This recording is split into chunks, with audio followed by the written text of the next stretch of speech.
When you first get your kit, it's going to look just like this. Just 20 different pieces with numbers on them. Now some of them have been drilled out for magnets. You don't have to worry about that as long as you follow this simple instructional video. The only thing you're going to need is some tape, preferably masking tape of some type. Painting tape works fine. And wood glue. I use a little glue bot here and it's kind of neat. But any type of wood glue works, from Elmer's to Titebond to whatever. Okay, so all the numbers are going to be separated out into 2 sets of 5 and a line of 10. We're going to start with the 5s first. We're going to go 2, and then clockwise, or counterclockwise, I'm sorry. We're going to go 18, 4, 14, and 20. When we're done, it's going to look just like this. 2, 18, 4, 14, 20. Lined up, starting with the 2 and go counterclockwise. Okay, we're going to set that off to the side for now. We'll come back to it. Then the other end is going to be 1, 7, 17, 3, and 19. So the second set of 5 is 1, 7, 17, 3, 19. We'll set that off to the side for now. And then we're going to do the 10 that go across the front.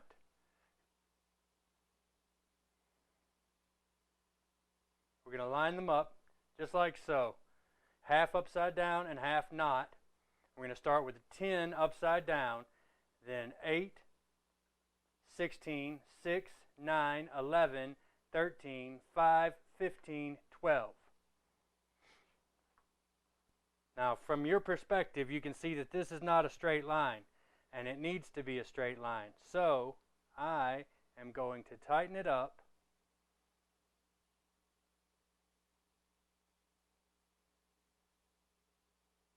Now, if you have a straight line or a stick or something, that works just fine. I'll grab one just to speed this up a little.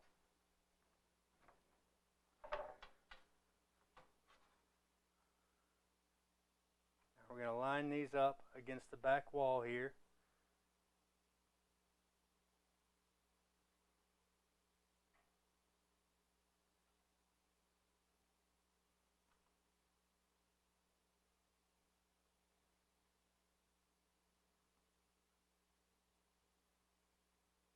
Now, we have a nice straight line. Once we have our straight line, we're going to run tape across the back of it. That's going to keep our stuff nice and together. You see there's no gaps. This is nice and tight all the way through. So we're just going to take a piece of tape, bigger than we need it, and just go straight across from here. Then we're going to start in the middle and press outward both ways. Just like that. Then we're good. We can flip it on over. Now I'm going to take and tear some small 1 to 1.5 inch pieces of tape. I'm sticking this to my wrist, my hands, and everywhere. And basically, I need 12 of these. So I'm going to tear 12 pieces of tape.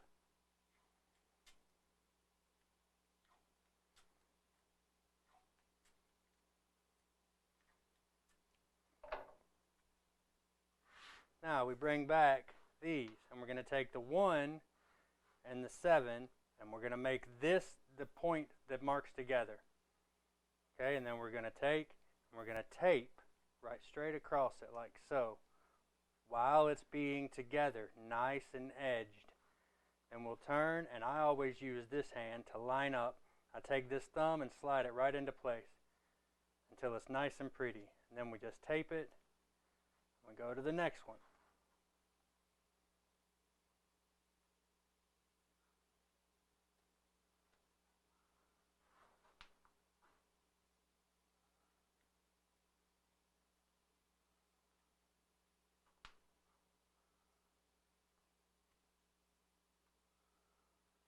At that point, we can flip it over. And we're going to do this one. 2, 18, 4, 14, 20.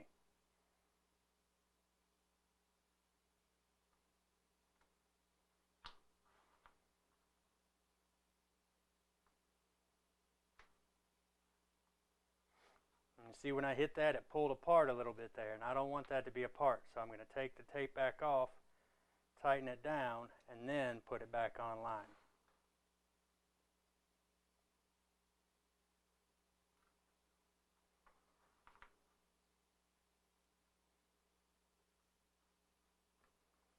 Now the tape is down, we'll flip it over. At this point, we take our glue, and we come and we glue each of these lines, just like so. Doesn't have to be a lot of glue, but it does need to be enough that it's going to squeeze in there. That's done. We take one more piece of tape and we do this with it. We flip it around, and this is the joint that we're going to tape now, right here. We want it to be nice and snug. So 2 fingers pinch it together, and the other 2 put the tape on it. Then this gets set off to the side until it's dry. We're going to come back. We're going to do the same thing here. And you can see this does not take very long. It's just a little thin bead of glue. And then we flip it over as well. Now at this point, I'm going to change the camera angle so that you can see better what's going on. Okay, just like we did here, we're going to go ahead and we're going to glue up right here, every seam. Just going to run a small thin bead of glue.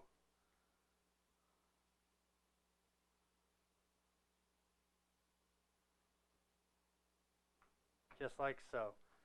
Then all we have to do is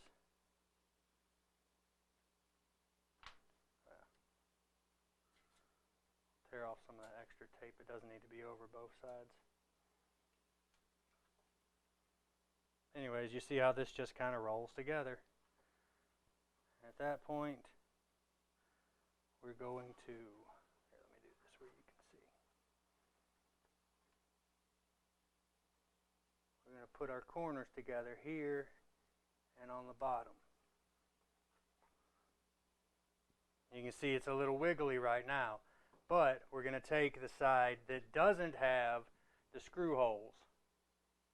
The screw holes are here for the magnets and there. So we're going to flip this over to where the solid edge is, and we're going to use the bottom piece here,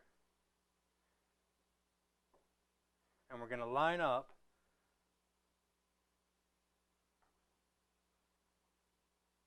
just like so. Now at this point, there's a little bit of wiggle room. We don't want wiggle room. So what we want to do is we're going to get 5 pieces of tape ready on our hands, or wherever you want to put it. I always put it on my hands. Then we're going to take and we're going to run our glue right here.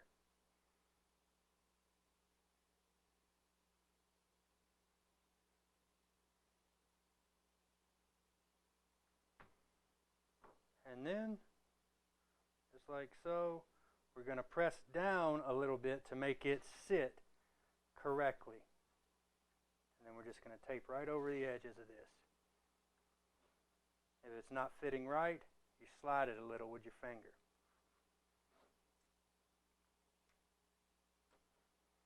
It doesn't have to be perfect together, but you do want it to be nice and snug. And we'll get a close-up of this in just a second.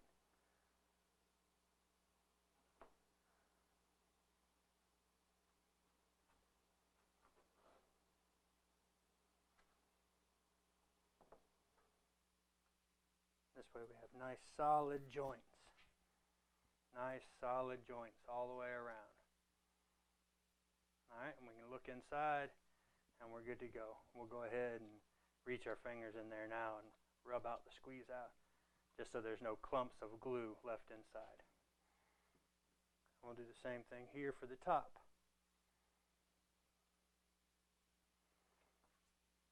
Now at this point, we let it dry. When we come back, we'll install the magnets and we'll clean it up.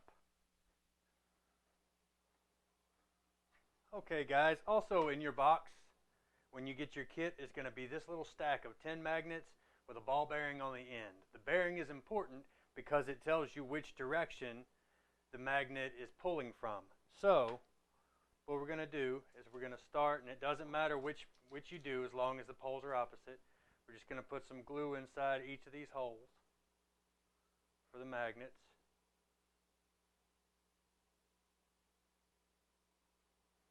We're going to do all 10 at once. So I'm going to go ahead and put glue in all 10 at once.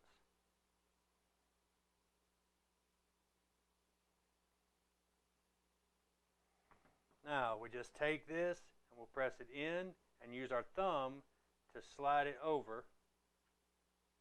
And then we've got a magnet that's nice and perfectly inside. We're going to do all 5 here first.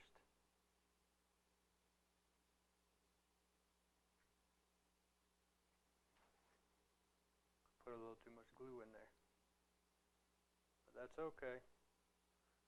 Whatever's extra we'll just squeeze out. Now we've done all 5. The next thing we want to do is take this ball bearing and flip it to the other side. That way, when we go to glue these in, we know they're the opposite pole of those. If you don't do this, your top is just going to repel itself, and then that's just a mess.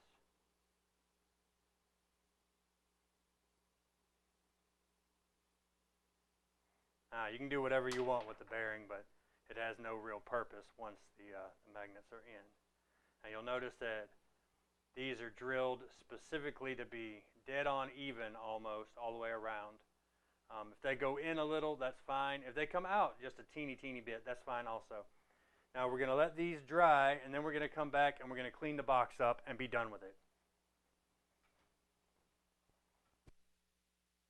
Okay, so we've let this set overnight, and now we're just going to go ahead and pull the tape off that was initially holding our pieces together and our joints tight.